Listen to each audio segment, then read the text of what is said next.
දියවැඩියා රෝග සහ තුවා මේ දෙකම අපි කිව්වොත් ආත්මීය බැඳීමක් කියලා කිව්වොත් හරි. අපි කවුරු හරි කතා කරොත් එම දියවැඩියාව නිසා තුවාල හැදිලා කකුල කපලා නැත්නම් ජීවිතේ නැති වෙලා ඔය වගේ කතා අපි ඕන තරම් අහලා තියෙනවා. ඒතකොට මේ දියවැඩියා රෝගය සහ තුවාල ඇතිවීම කියන එක මේ මොකක්ද මේ සංසිද්ධිය. දියවැඩියා රෝගය නිසා ශරීරයේ ප්‍රතිශක්තිය අඩු වෙනවා. ඒ වගේම ශරීරයේ දුරස්ත තැන්වලට ඉගෙන පාදවලට ඒ වගේම ඇතුලේ තියෙන අතුරු භාග වලට පවා රුධිර ගලණය අඩු වෙනවා. එතකොට මේ රුධිර ගලණය අඩු වීම නිසා සහ ස්නායු දුර්වලතාවය නිසා අස්ථි හාමයා වීම, එතකොට හමේ තියෙන ප්‍රශස්ත තත්ත්වය නැති වී යාම, මේකෙන් අපි ගොඩාක් හේතු නිසා නිතරම ගැටෙන තැන්වල තියෙන, නිතරම වැඩ කරන තැන්වල තියෙන පටක විනාශ වීම සහ ඒව ආපහු නැවත වර්ධනය වීමේ ගැටලුවක් ඇති වෙන්න පුළුවන්. ඉතින් මේ හමේ කැඩීමක් ඇති වුණාම මේ ගමන අඩුවීම, ස්නායු දුර්වලතාවයන්, එතකොට දැනීම නොදැනී යාම නිසා නිතරම ඒ තුවාලෙ මත ඇවිදීම, ප්‍රතිශක්තිය දුර්වල නිසා විස බීජ ගිහිල්ලා තුවාලය වනයක් බවට පත් වීම, මේ සියල්ලම සිද්ධ වෙන්න පුළුවන්. තුවාලයක් ඇති වුණොත් ඔබට දියවැඩියාව තියෙනවා. ඔබට තුවාලයක් ඇති වුණොත් ගෙදර බේත් දාන එක හොඳද? ඇත්තටම ගෙදර බේත් දාන එක තැන් වලට ගිහිල්ලා නොසුදුසු පුද්ගලයන් ළමා බේත් දා ගන්න එකට වඩා නම් හොඳයි.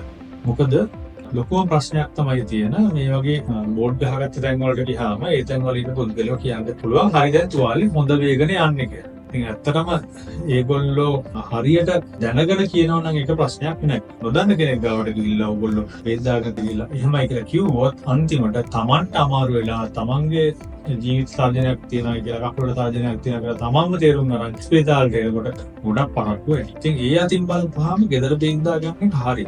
ගෙදර බේත් දා ගන්න පුළුවන්. ගෙදර බේත් දා ගන්නකොට හැබැයි කවුරු හරි අධීක්ෂණය කරන්න ඕනේ. කායින් හරි ඉගෙන ගන්න ඕනේ. ඒක ගිහිල්ලා මේ තියෙන තුවාලෙන් තුවාලට තියෙන ප්‍රශ්න වෙනස්. ඒකයි අපි මේ විශේෂ සායනයක් පටන් අරගෙන තියෙන්නේ.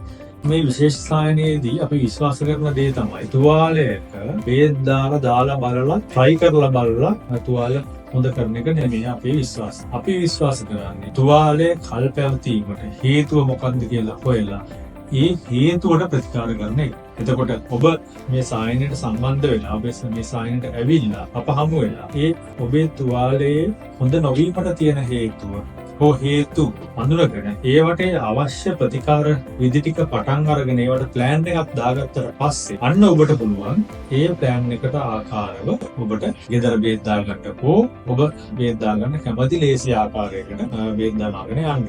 ප්‍රශ්නයක් ඇති වුණොත් අපෝ ඇවිල්ලා පොදිසි ලබා ගන්න පුළුවන්. එතකොට දුර ඉඳලා ක්ලිනික් එන්න වියදම ඇවිල්ලා පෝලිං වල ඉඳීම ඒවා බොහොම අවමයි, වියදම් අඩුයි සහ Tamanට අමාරු වෙනකොට Taman දන්නවා කවුරුවත් කියන දෙයක් විශ්වාස කරන්න අවශ්‍යතාවයක් නැහැ. ඒක තමයි අපේ මේ අලුත් විශේෂ සායනයේ තියෙන විශ්වාසය සහ ඒක තියෙන විශේෂත්වය. සතියකට සැරයක් සායනය පැවැත්වෙනවා.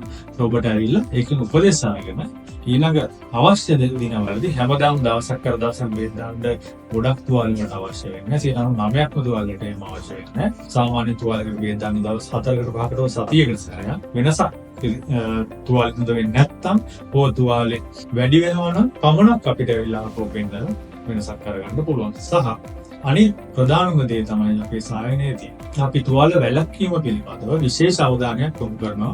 ඔබේ අනිත් කකුලත් ඒ වගේම තියෙන ඔබේ තුවාලේ තියෙන කකුලේ ආපසු තුවාලයක් ඒම හෝ අනිත් කකුලේ අලුතෙන් තුවාලයක් ඒම වැළැක්වීම සඳහා අවශ්‍ය විධිවිධාන ඒ කියන්නේ ඔයාට අවශ්‍ය උපදෙස් ලබා දීම සහ ඔයාගේ කකුලේ හෝ අනිත් ශරීරයේ තියෙන අනිත් ප්‍රශ්න මොනවද කියලා බලලා ඒව ඔක්කොම විසඳලා ඔයාට ආපහු තුවාල එන්නේ නැති මට්ටමට පත් කිරීම අපේ වගකීමක් විදිහට අපි සැලකනවා.